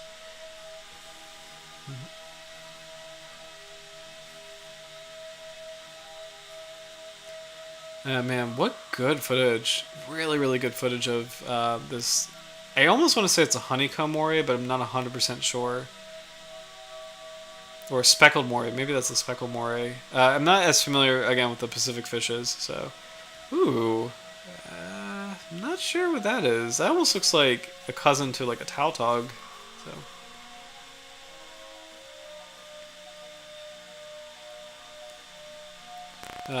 beautiful, beautiful seascape right here. Just like look at how much habitat that coral creates. So many hiding places, so many nooks and crannies for fish and invertebrates. And yeah. So I think with that, Chondrichthyans in the Western Indian Ocean. The Western Indian Ocean is known for its rich marine biodiversity, comprising a variety of critical habitat types such as estuaries, mangroves, salt marshes, seagrass beds, sandy shores, rocky shores, reefs, the continental shelf, and deep sea environments. These habitats support a diverse range of species, and the Western Indian Ocean, particularly Southwestern Indian Ocean, is considered a global hotspot for Chondrichthyan biodiversity. With 224 species reported to date, so 18% of all known Chondrichthyan species. This rich diversity includes at least 135 shark species, 80 batoid species, and 9 chimera species. Owing to the lineages present, the Western Indian Ocean is considered a global hotspot for Chondrichthyan evolutionary distinctiveness. There's also a considerable level of endemicity among Chondrichthyan species in the Western Indian Ocean, which, together with the high species richness, gives the Western Indian Ocean Chondrichthyans a high irreplaceably index. So essentially, it's not just that there's a biodiversity species here, but there's a lot of species that can only be found here. So a lot of the rare species or just localized species are here. So this is a very unique signature amongst the sharks, which is really cool. Approximately 50... I think I accidentally played a video. Oop, sorry. Approximately 50 Chondrichthyan species are endemic to the region and some to a single country. Despite the diversity of species and global importance of the Western Indian Ocean region for Chondrichthyans, there's limited biological and ecological information on most Chondrichthyan species, particularly in relation to other regions in the world, and limited information on how they are impacted by fisheries. In most Western Indian Ocean countries, fisheries are extensive with a range of fishing gears used in domestic, artisanal, commercial, and industrial fisheries, and from foreign fleets through fishing rights agreements and through illegal, unregulated, and unreported fishing. These fisheries exert considerable effort on coastal resources. There's intense fishing pressure on Chondrichthyan species, and although they are sometimes taken as bycatch, they comprise important targets in most fisheries due to a high demand for shark meat and local consumption and export. Chondrichthyan fins are also in huge demand for the Western Indian Ocean for the global shark fin trade, especially for the critically endangered wedge fishes and scalped hammerhead sharks, whose fins are considered high value. So wedge fishes, they're similar to guitar fishes, and I'll pull them up just so we can have a visual on them. So they're really cool looking. So this is a ray, but it has such a sharky appearance, especially with the prominent dorsal fins. But this is a ray, and you can tell it's a ray because I usually do the trivia on this, but I'll fast forward. The head is fused to the pectoral fins, and the gills are on the underside of the head. So it's a ray. Even though it looks super sharky with that dorsal fin, it is definitely a ray. It's a kind of ray. But really cool group of animals. Very unique looking too. Also, that's a great view of a wedge fish. Interiorly, where you can see the gill slits on the underside. So that is absolutely a kind of ray. So very, very interesting group of animals. So amazing how large they can get. I didn't realize they could get that big. So in fact, I'm kind of curious if we can find any footage of wedge fishes. Because we obviously don't have any here on the east coast of the U.S. So it's kind of cool to see. Yeah, here we go. No, of course there's an ad. No. I don't want to shell for your product. Come on. Skip. Okay. Okay, so really cool to see this kind of animal. So this is a white-spotted guitarfish, which is kind of wedge fish. And I actually might have misspoke. We actually might have guitarfish species here. But what a really cool animal. It has such a presence too. Look at that. It's quite a commanding looking animal. Look at that. So really, really cool group of very unique looking rays. You can actually see raised dermal denticles on the interior to the dorsal fin. Beautiful spotting on the body. Really, really cool animal. Very strong keels on the side. Let's see their conservation status, actually, because I believe wedge fishes are in some of the worst positions, sadly, but let's see. And I know at least one of them is, because it was mentioned in this paper as, a group of animals that really, really are not doing as well. But so white-spotted wedgefish is critically endangered. Smooth-nosed wedgefish, critically endangered. Taiwanese, oh man, okay. Are all of these? Most of these are critically endangered, except for the eyebrow wedgefish, which is nearly threatened. But everything else critically endangered. So this is one of unfortunately, a family or a collection of critically endangered species. So we could get another view of a wedgefish. Here we go. So great footage. Look at that.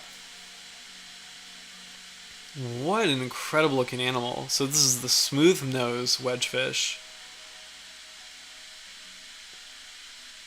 It looks so much like a shark, right? But, again, it's a kind of special ray. It's so cool. Look at these guys. And they look pretty big, too. And, I love, the raised denticles on the fins. It's what a powerful looking animal. It's so cool. There's I can't tell if those are pigment patches or actually highly modified scales. So this is one getting a little too close to a stingray. So both of these animals again are rays, but it's just so cool to see how different they look. So what an awesome group. So again, wedgefishes are critically endangered, just like the scalped hammerhead shark, unfortunately. And these are both species of prime conservation importance for the Western Indian Ocean. In recent years, there's also been a growing demand for the gill plates of mobulid rays for the Asian market and other chondrichthyan products such as shark livers for oil, particularly for pharmaceutical products.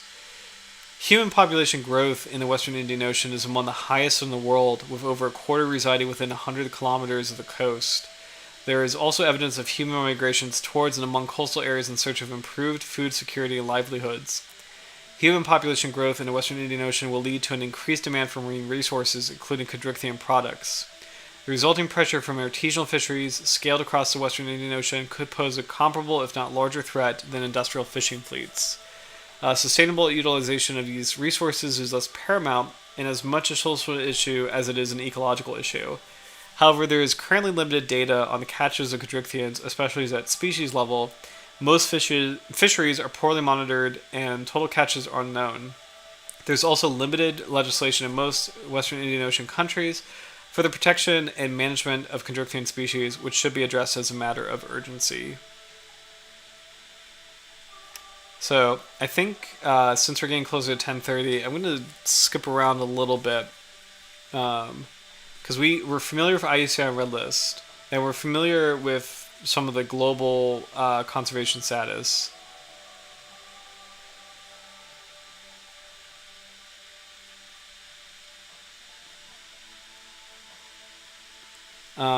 But we can read this part: chondrichthyan management needs in the Western Indian Ocean. The global decline in the populations of many chondrichthyan species means that improved management is critical. Regulatory and spatial measures that reduce fishing impacts and mortality in chondrichthyans are urgent. The listing of threatened chondrichthyan species under global MEAs and species regulations adopted by RFMOs provide at least the first step towards regulatory improvement for the effective management of threatened taxa. While the IUCN Red List categories carry no legal requirements for action, the regulations and protective measures for threatened species imposed by CMS, CITES, and the IOTC are legally binding on member states and should thereby guide the development of the national legal framework for improved management. The Western Indian Ocean is home to 57% of the 47 chondrichthyan species that are listed on Appendix 1 or Appendix 2 of CITES. Species that are considered to be in need of trade controls due to the impacts that harvesting and international trade have had on their populations. So again, CITES is very important, and let's take a brief look at CITES sharks. Sharks and rays, here we go.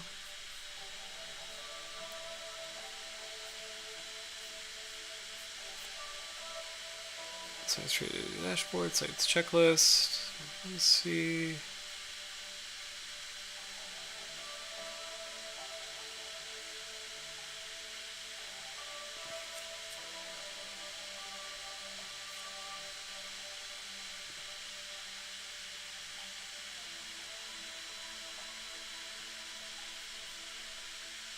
Okay, there we go. So sharks that are on CITES, so sharks that are receiving kind of like the highest global status of protection. Excuse me. So basking shark, Sinuans maximus, famously, whale shark and great white shark. So these big three sharks. So basking shark was added in 2003, whale shark 2003, white shark in 2005. Sawfishes, which are kind of ray, 2007. The porbeagle shark, 2014. The oceanic white-tip shark, 2014. Scalped hammerhead, thank goodness, 2014. Great hammerhead, smooth hammerhead, also very important, 2014. And manta rays, 2014. In 2017, we added devil rays, thresher sharks, silky shark. In 2019, we added the shortfin mako, another critically important species to receive protection.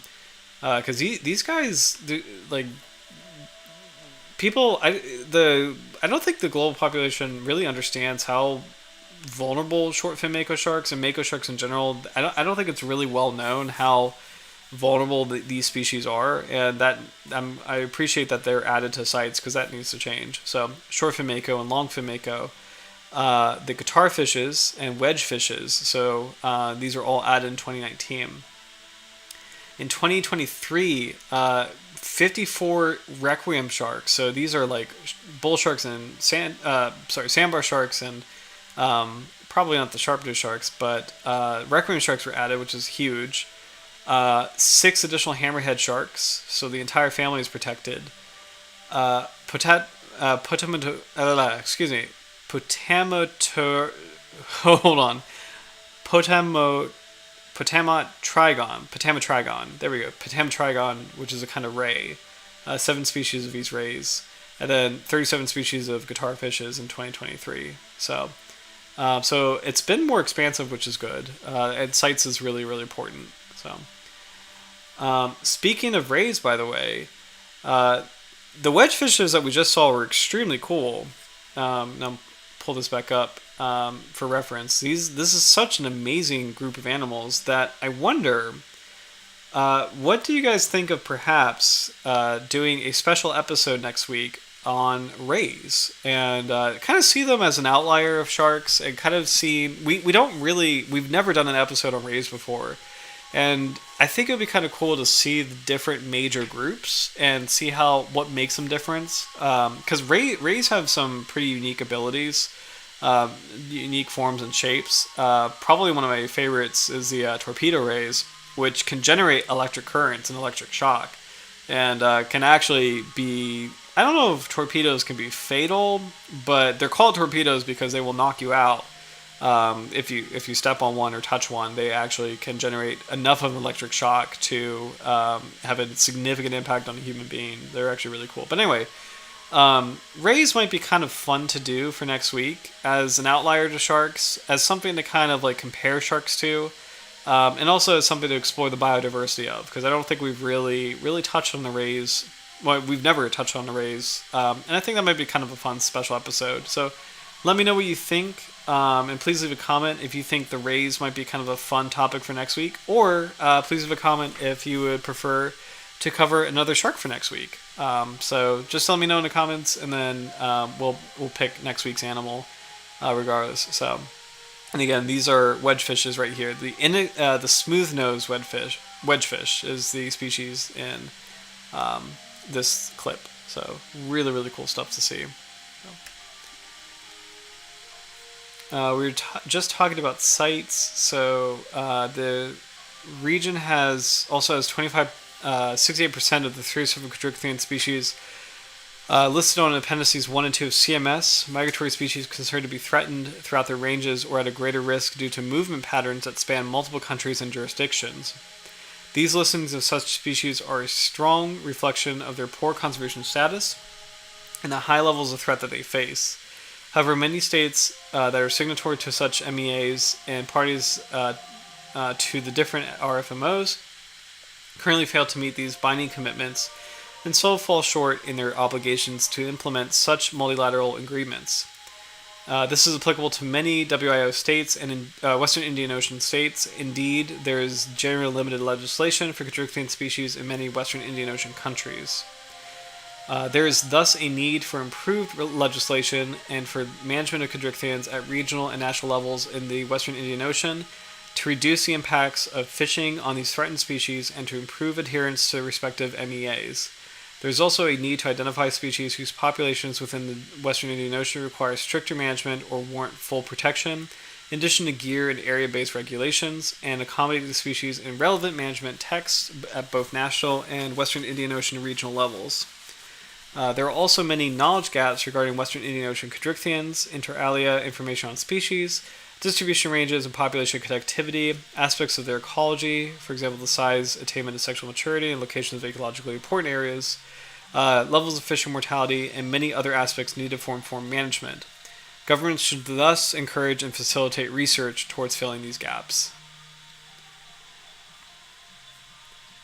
Let's see. So, I think if we can, I'd like to fast forward to some of the species accounts here. It's kind of cool to see the biodiversity of these animals. So here we go, including the African Ribbontail Catshark. Looks like there's other kinds of cat sharks in this region. Actually, looks like there's a lot of cat sharks in this region. Hold on. Also cool to see tiger shark, sicklefin lemon shark, blue shark, mill shark.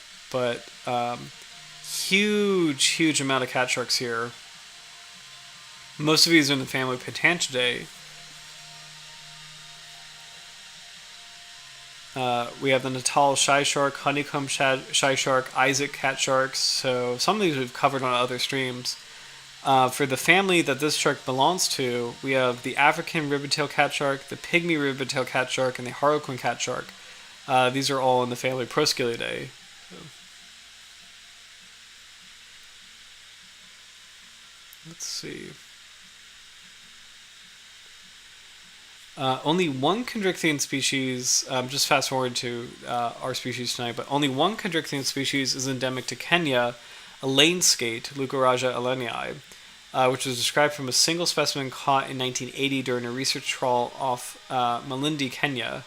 8 chondrichthyine species which occur in Kenya are regionally endemic, including the batoid species Praunoskate, Dipterus stenorhynchus, Mozambique electric ray, Narcine riari, Eastern African skate, Okameji hemstri, and slender guitarfish Rhinobatos holocorhynchus, and shark species African Ribbontail Catshark, Eridacnis sinuans, gradient spotted Isaac, Holohalilurus grinion, crying Isaac Catshark, Holohalilurus melanostigma, and a short-tailed nurse shark, Pseudogangliomastoma brevicaudata. We actually saw that species, I think this year we did that stream. So, let's see.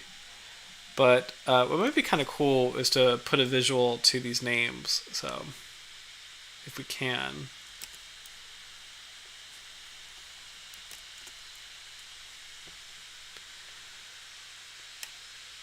So this is the Praunoskate.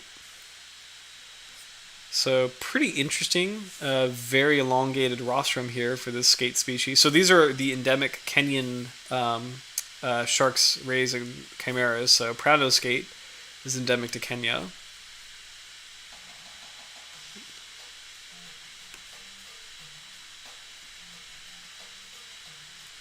Let's see, the Mozambique electric ray sounds pretty interesting.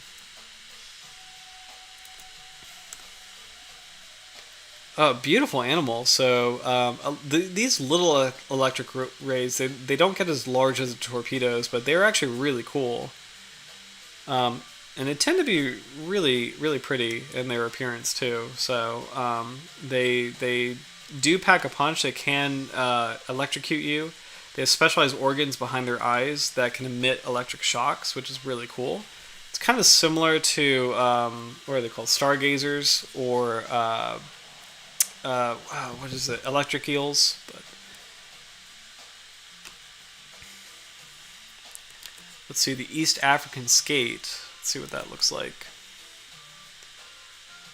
Okay, beautiful speckled appearance. So shallow water, well, maybe not shallow, but benthic animal that is beautifully camouflaged with the seabed.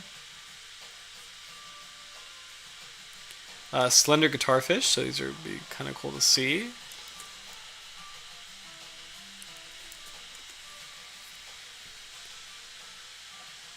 So similar looking to the wedgefish that we saw earlier.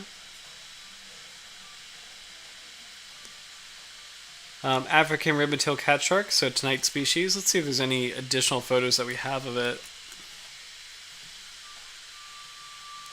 So unfortunately just preserved specimens. This is not that species on the far right. This one is actually, it's a different kind of catshark. I want to say it's a Scilurhinus of some kind.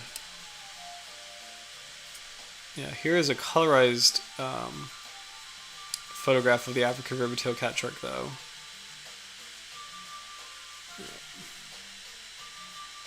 So that's actually a pretty good visual of what the shark looks like. So not a lot of information that we have on this species, but at least we have a little bit more than the Cuban Ribbontail Catshark that we saw last week. And again, 2 equally sized dorsal fins, long, slender tail with an underdeveloped caudal fin implies a slow swimmer. The large eyes also, what's the word? Complement the fact that the shark lives in the deep water environment, in the lower sunlit and mid-twilight zone. So. Let's see what else we have. Other cat sharks, so the grinning spotted Isaac.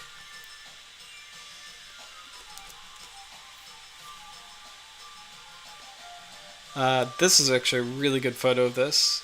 I believe we did cover an Isaac catshark on one of our streams. So really, really pretty shallow water species. So these guys, and I think they live more in the temperate area, but they're really, really cool reef-dwelling sharks.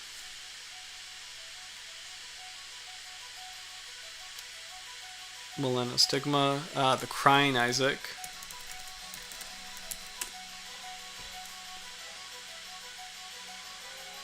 I think we did cover this species too, or similarly related one. And then, of course, the short-tailed nurse shark, which is a really special kind of nurse shark that we covered in, I think we did that in the stream this year. But this is a rather new species. So very pretty. Very, very adorable little shark, actually. This is a juvenile that was recently hatched. But really, really cool little shark.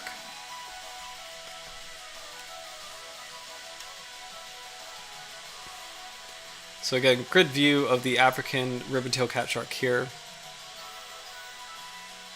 And then in the entirety of this report, that's its only mention. So I want to see if there's any kind of interesting diagrams on just the region or other sharks that you might be able to see here.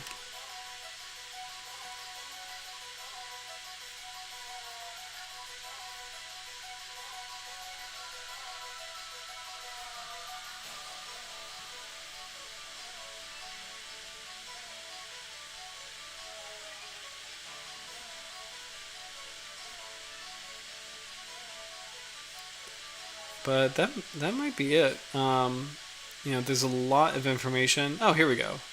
There we go.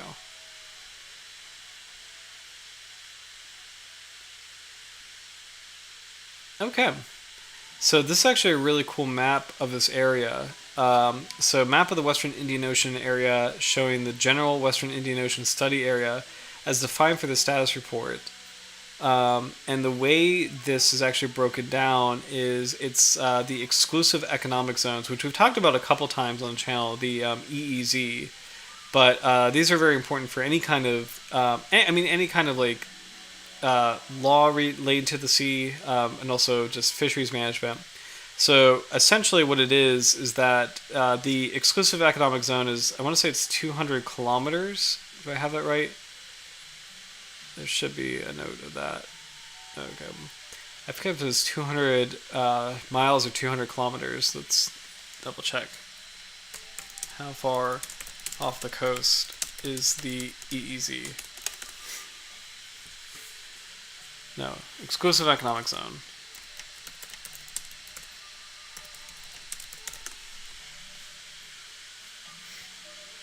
$200 nautical miles. Okay, 200 nautical miles. All right. So these zones, every country that's bordering a body of water has these zones.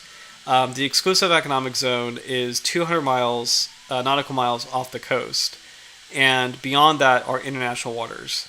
However, when you get close to another country, for example, Mozambique to Madagascar, the EEZ actually is the midpoint between the two countries. So a good example is United States and Bahamas. So Florida and Bahamas, their EEZ is the midpoint between them since they're too close, and they're not beyond 200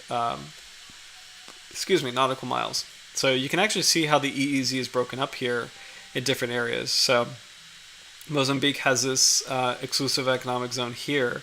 Madagascar has a pretty large one surrounding its island. But you can see the Mozambique Channel is a natural feature that's crossing all of these different zones. And that's really important as far as when we talk about transboundary conservation, where a shark in Mozambique crosses the border to Madagascar, and if it's receiving two different levels of protection, then that's really problematic as far as if Madagascar had a good management measure, Mozambique didn't, or vice versa, that would be problematic for a species since it's crossing multiple zones. So, pretty interesting. especially for very small situations like this. So Comoros, Gloriuses, and Mayotte. But these are three very small areas with three different economic zones that will affect management overall, which is kind of interesting. So over here, you can actually see the definition for the Western Indian Ocean for the status report, and it's from East London, South Africa, and the exclusive economic zone there, all the way up to Ras Hafun in Somalia. It's kind of cool to see the different bodies of water too. So the Arabian Sea, the Gulf of Aden, Carlsberg Ridge, Seychelles, which I've heard they are beautiful. And you can see a variety of depth regimes here. So, shallow and deep water alike, really diverse habitat for, I mean, it's an enormous area, but really diverse habitat for different kinds of sharks. So,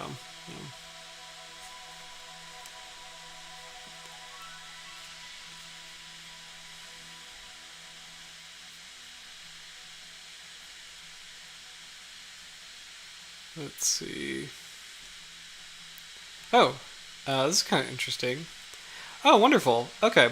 So schematic representation of class Chondrichthyes, which contains the subclass holocephalans, chimeras, and lasbranch sharks and batoids.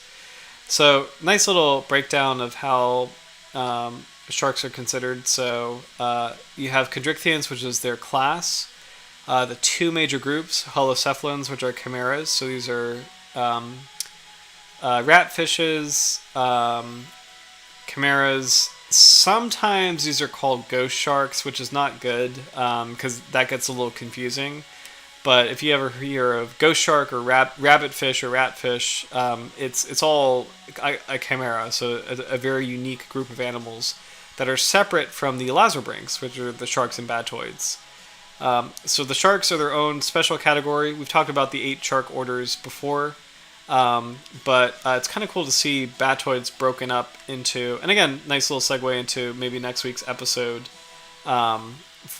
featuring rays. But you have all these different kinds of rays. You have wedge fishes, which we saw clips of earlier. The sawfishes, which we talked about. Sawfishes are a real conservation priority in the Atlantic and the Caribbean. Really impressive giant rays with these pretty scary sawbills, guitar fishes, skates, and rays. So skates have a couple different features from the rays, but one of the more prominent is that they do not have stingers, whereas rays will have a spine or thorn at their base. So, and rays could be very diverse in themselves, where they can be, bottom-dwelling rays like southern stingrays that bury themselves in sand, or free-swimming rays like the cow-nose rays or the eagle rays or the manta rays. Kind of like this outline here. So this looks kind of interesting, so I kind of want to read this. So definitions and geographic delineation, and then I think we'll probably wrap up after this. But again, let me know, and I'll type in the chat too, rays for next week, or shall we do rays for next week? Shall we talk about rays for next week? Or another shark species?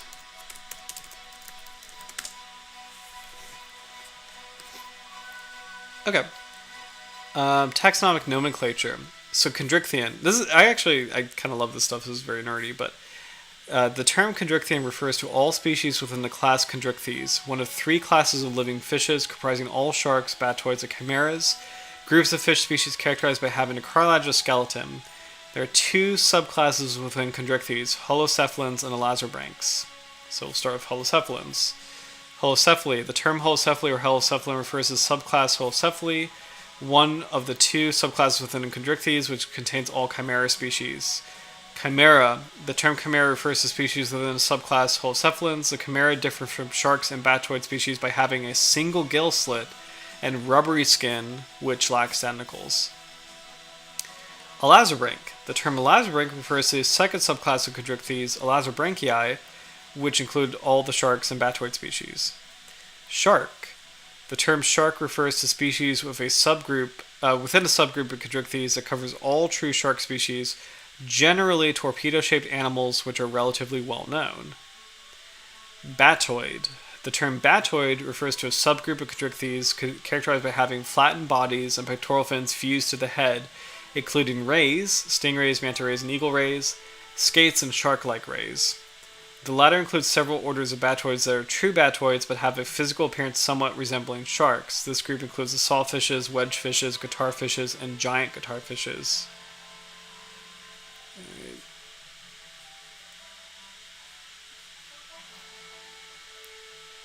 I'm going to kind of skip through this because this is getting a little bit in the weeds. Let's see. The term shark in this guide is used herein to refer to only true sharks.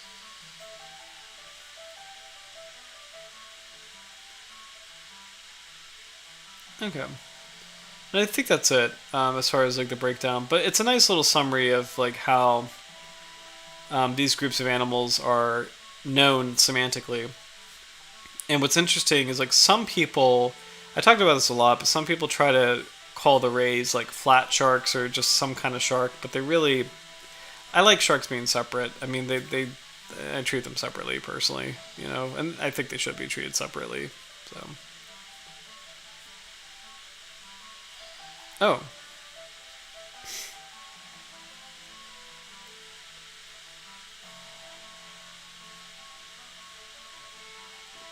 This caught my eye. List of Chondrichthyan species proposed for protection in the Western Indian Ocean.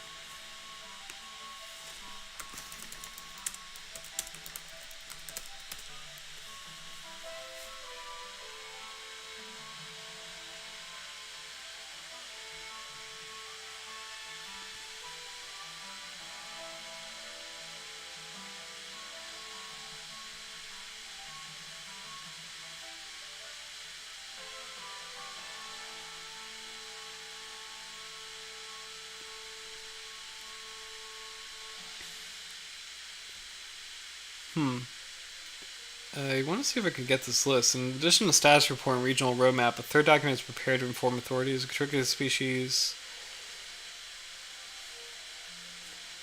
You know, I don't think I could find a list of protected species. So, okay.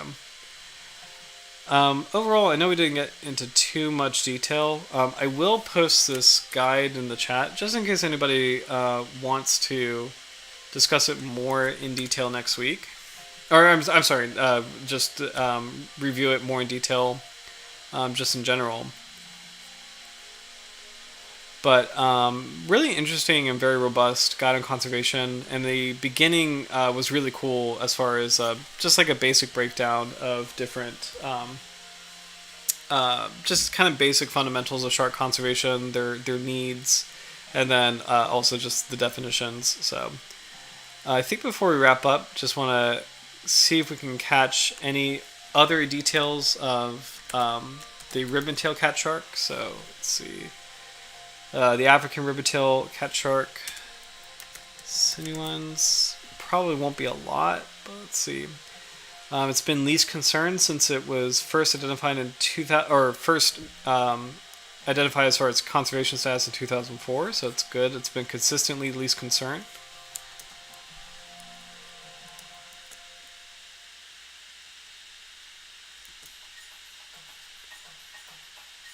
We have a diagram here. Let's see. Not much information on this fisheries report. And then we're back to the seafood guide. So, I think similar to the Cuban Ribbontail Catshark, we don't have a lot of information on the species, other than the schools, or the species segregate sexually. And it's least concern. So I'm glad overall we made this more of a night regarding the Western Indian Ocean and shark conservation in the Western Indian Ocean. And then I think just to kind of end, might be kind of cool to, as an outro, take one more look at the wildlife of this region, where we talked about some of the different conservation needs of sharks in general, but some of the things that this region in particular needs as far as coordination regarding species protection, and then better understanding of species that occur in this region and what they may need. Because that's been a big problem in many parts of the world, where there's a lot of rare species, and actually this one might be kind of an example where we obviously don't know a lot about it. So more research is needed to provide more guidance for conservation, especially in the face of increasing human population, and then also increasingly intense fisheries pressure. But it was great to see that in that report that we were reading earlier, that a lot of demonstrably great examples of how living sharks, as far as ecotourism goes, are very important and generate a lot more revenue than dead sharks. So, protecting sharks and creating opportunities to dive with them and to watch them are a lot more valuable than just simply hunting them down and trading their fins and their royals. So it's really cool to kind of see it's a bit of a basic breakdown, but it was nice to kind of see a breakdown in the context of this region. So, but thank you so much for watching. It's kind of funny how it's 11 o'clock already, but I think some of the animals that we got to see today were really cool, especially the wedgefish, and I think that's a nice way to open the door for next week to talk about rays. And I think it might be really cool to spend some time with the rays, see some really cool footage on the rays, and then see what makes them different from the sharks. I mean, I know we know what makes them different, but I think exploring ray biodiversity next week will be kind of interesting in contrast to how sharks operate, and see if we can kind of learn anything new and see if there's anything in particular that might be kind of cool as far as exploring the rays. But until then, guys, thank you so much for watching. Appreciate you being here. And I love the discussions on Artemis. It's just such a cool thing. For any future viewers, this is April 2026. The Artemis 2 mission just launched a couple days ago, and it's been a really, really cool topic of, or it's just been a really cool triumph of science, and it's just really fun to watch it all together and talk about it. So, and just continue to monitor the progress. Awesome, Howard. Thank you. I think the rays will be kind of cool for next week. So, but again, thank you so much for watching, and hope you all have a really great rest of your week. And tune in for ray biodiversity next week. And maybe we'll, just for fun, talk about a couple sharks with ray-like habits, like the angel sharks. So, but until then, take care, and I'll see you guys later. Have a good night. Bye.